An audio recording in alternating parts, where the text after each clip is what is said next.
They are bigger than Sony, Nintendo, and Microsoft, controlling the lives of 1.4 billion Chinese people, and soon they will control yours too. By the end of this video, you will understand how the Chinese giant Tencent is seizing power over the world. Tencent is a company primarily known for its online services such as social networks, notably WeChat, and its multiplayer online gaming portal QQ Games. But beneath the surface, Tencent is a sprawling company, and it has strategically immersed itself everywhere, from social networks to music, web portals, e-commerce, mobile gaming, payment systems, online gaming, and messaging services. Which is not that surprising, as the Chinese name of the company actually translates to galloping message. Founded in November 1998, Tencent is headquartered in Shenzhen, China. Everything started when Tencent developed its instant messaging service, OICQ, a software that allowed users to connect, chat, and share files in real time. This software was at the forefront of innovation for the sector. The software quickly changed its name to QQ in September of '99, as it was judged too close to its American equivalent, ICQ. The popularity of the service grew massively in a short time, with its ease of use and instant messaging features attracting millions of Chinese users. By 2003, Tencent gradually introduced social elements into QQ, such as discussion groups, expanding the application's scope beyond simple messaging. The exponential growth led to its introduction on the Hong Kong Stock Exchange in 2004, becoming one of the first Chinese internet companies to be listed on the exchange. In 2005, the application was launched internationally with relatively moderate success, given the competition from other messaging apps like WhatsApp, and also due to the fact that it's a Chinese company, meaning the government is heavily involved in the operations. Tencent continued to develop their fast-growing app by integrating extended features such as voice messaging, video conferencing, file sharing, as well as games and online sales. But it was in 2011 that made Tencent a decision that proved decisive for its future, launching the WeChat application, an advanced messaging app with features far beyond simple textual communication. In other words, a competitor to QQ, but not a weak one, as you'll see in just a moment. Conversely, QQ continued its journey with the addition of social features, games, music platforms, and other services while maintaining a solid user base in China. If QQ played a crucial role in establishing Tencent as a major player in the Chinese tech scene, it was indeed WeChat that would overtake its predecessor to become Tencent's central messaging product. A year after its creation, Tencent added features to WeChat such as Moments. This allowed users to share status updates and media with their contacts in addition to voice messaging. This internationalization took place in 2013, and unlike QQ, it was an immediate hit among users. A new initiative was taken in 2015 when WeChat introduced WeChat Pay, allowing users to link their bank accounts and ditch cash or credit cards for mobile payment options. This evolutionary shift was not just a small feature. It was key to WeChat's success. It revolutionized the Chinese banking environment, which wasn't really that swift before. This meant that the Chinese consumer almost directly transitioned from cash to mobile payments, all thanks to Tencent. And of course, it's also an additional source of funding for the company, which happens to take commissions on every single transaction. All the features in the app are designed to encourage simple purchasing, leading to widespread generalization of the app. Nowadays in China, most consumers utilize WeChat to make their purchases, whether it be online shopping, to street vendors, to grocery store purchases. This means that if you don't have WeChat, you're quite limited in your source of payment options. From this point, the future of WeChat makes an abrupt shift towards becoming a super app. In other words, a mobile application that offers a wide range of services and features that go beyond its primary purpose. Rather than being limited to a specific function, a super app integrates various services within a single platform, thus offering a centralized experience for their users. And it's companies like Alibaba and Tencent themselves that are behind this massive trend. Sometime after these developments, as the billion user mark was crossed, the application added mini programs. These almost appeared as smaller, lightweight applications that were integrated into the Tencent platform. These mini programs are often gathered into a section so that the Chinese almost no longer have apps on their phone. Everything is in WeChat, whether it's online stores, appointment booking systems, or contests launched by brands for their consumers. users, the possibilities for the company to integrate became endless. By creating services for businesses and facilitating communication, marketing, and commercial transactions, WeChat skillfully integrates into the professional environment, to the point even replacing emails. Companies use the application to communicate in a format that's a mix between a newsletter and Facebook, and it's to such an extent that the only thing not integrated into WeChat is the subscription button to subscribe to this YouTube channel, so please make sure you press the button, otherwise you probably won't see our next videos. It was during the pandemic that WeChat played a crucial role by providing information to the population, offering delivery services, and facilitating remote interactions. In 2021, it ventured into the health services sector, allowing users to store medical information and access the necessary health expertise. To summarize, WeChat has evolved from a simple messaging app to an all-in-one platform offering an absolutely incredible variety of integrated services. And it's all thanks to Tencent's ability to adapt to what the market can truly benefit from.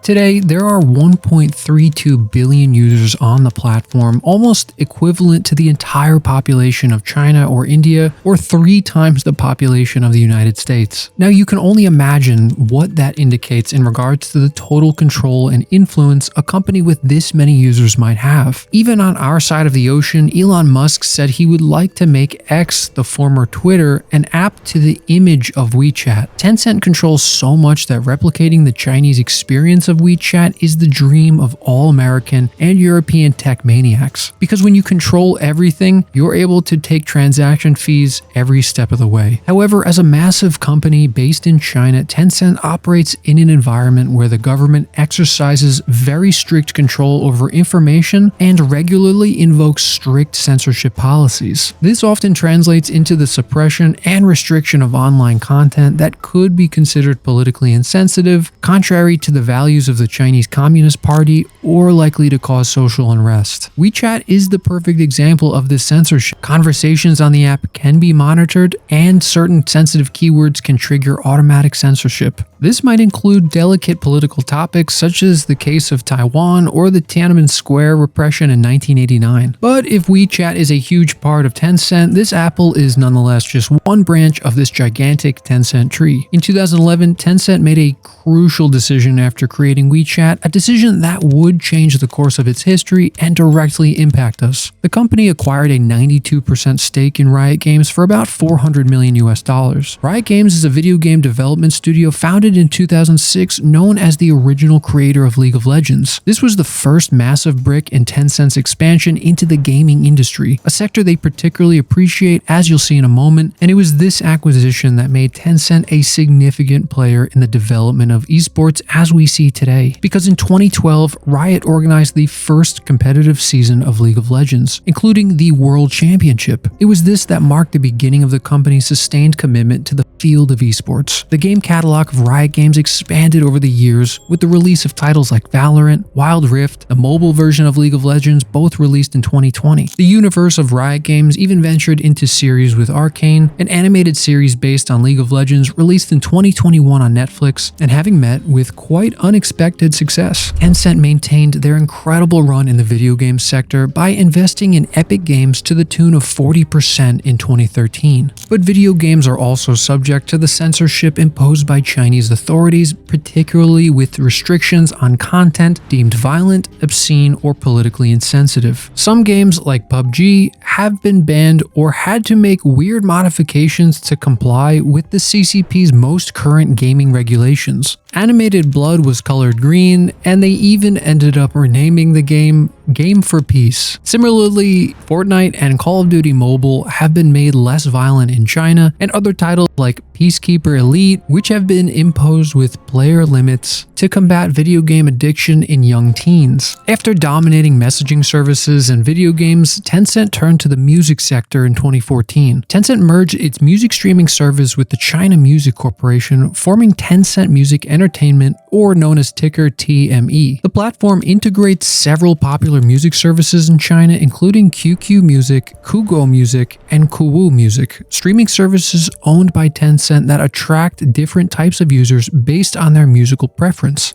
This merger aimed to create a more robust music platform, and of course, it was a success from the start. In December of 2017, Tencent Music Group IPO'd on the New York Stock Exchange, and it was one of the most significant IPOs of the year, attracting international attention. Over the years, TME has expanded its service offerings to include features like online karaoke, streaming concerts, integrated payment services, and wherever else Tencent is allowed to conduct business. But perhaps more familiar to us, it has established strategic partnerships with local and international music labels such as Sony Music and Warner Music. In 2019, it entered the capital of Universal Music, strengthening the licensing agreement it had with the music giant in 2017. The strength of Tencent and its portfolio of companies is so huge that it allows for the exploitation of many synergies between Tencent Music Entertainment and its other products and services. For example, social networks such as WeChat are used to increase its consumer base and improve daily engagement. Even though most of the activities are concentrated in China, TME has expressed ambitions for international expansion. Tencent hopes to make music a new lever for growth. This means that they might even make acquisitions in multiple European countries, aligning well with China's desire to emerge as an entertainment giant that will rival American dominance. Tencent and other major corporations that are based in China must follow the Chinese party line to avoid pitfalls. Companies such as Alibaba and Tencent have both been penalized for monopolistic practices due to their dominant position in multiple sectors, particularly in e-commerce, online gaming, and messaging. This forced Tencent management to divest some of their key holdings. So it goes without saying that it's in Tencent's best interest to avoid provoking government officials. Tencent acquired a majority stake in a company known as Supercell. Now, you might not know the company by name, but if you knew some of the games within their catalog, you might be familiar. Tencent had paid roughly $8.6 billion